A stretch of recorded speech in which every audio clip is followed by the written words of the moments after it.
Halk arasında Müslüm Gürses ya da Müslüm Baba olarak bilinse de gerçek adı Müslüm Akbaş'tır. 5 Temmuz 1953 tarihinde Şanlıurfa'nın Halfeti ilçesinin Fıstıközü köyünde dünyaya geldi. Babası Mehmet Akbaş, annesi Emine Akbaş'tır. Zeyno ve Ahmet isimlerinde 2 tane kardeşi vardı. Müslüm Gürses, arabesk ve Türk halk müziği sanatçısıdır.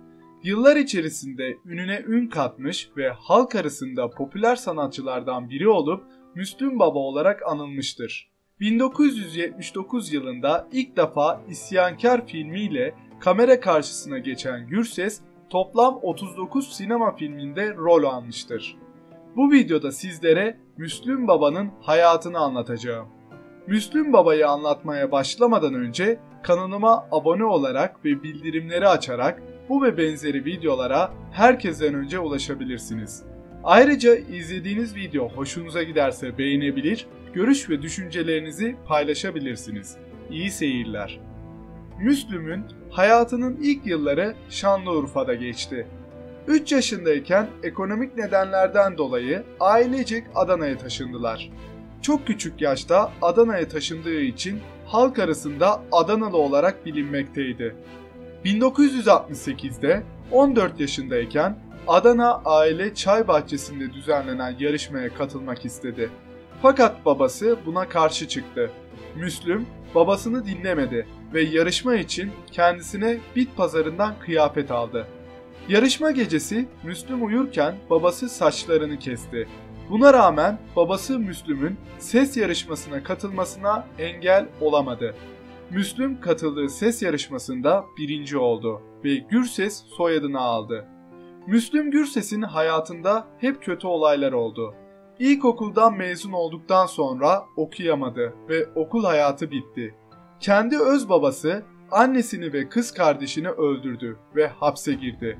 Babasıyla bir daha asla konuşmadı ama yine de ona baktı. Çukurova Radyosu'nda canlı olarak türküler söylemeye başladı. İlk plahı 1968'de Emmioğlu Ovada Taşa Basma plahıdır ve Ömer Plak Adana basımıdır.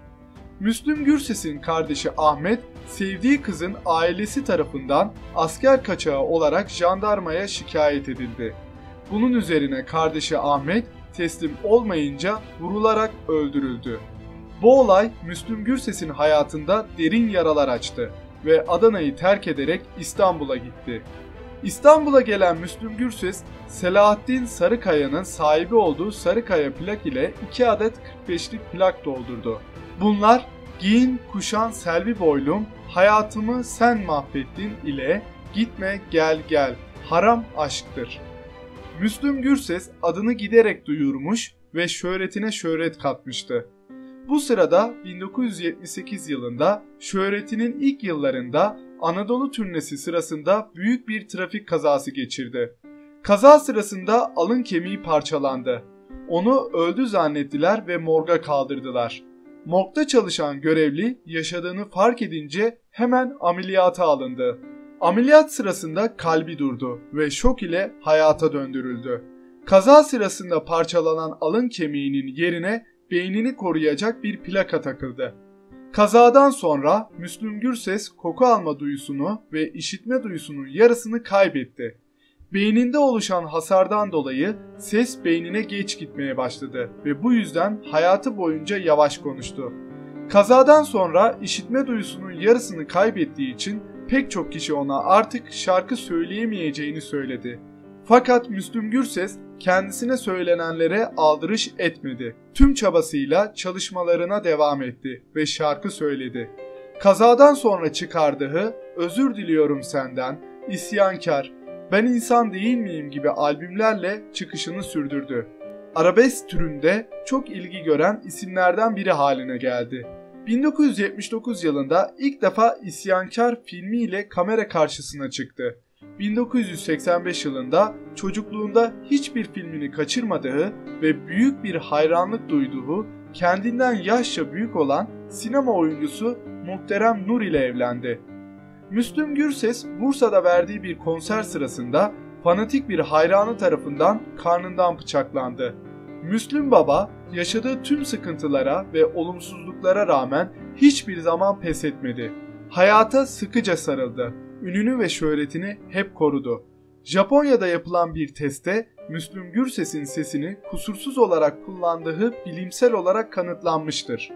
15 Kasım 2012'de Müslüm Gürses'in kalbine stent takıldı. Sonrasında karaciğer ve böbreklerinde çıkan sorunlar nedeniyle 18 Kasım 2012'de durumu ağırlaştı. Yaklaşık 4 ay hastanede yoğun bakımda solunum cihazına bağlı olarak yaşadı.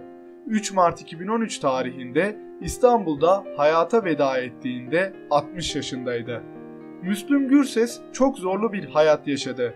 Hayatı film olacak kadar sıra dışı ve zorluydu. Günümüze yakın bir tarihte Müslüm Baba'nın hayatını konu alan bir film yapıldı ve vizyona girdi.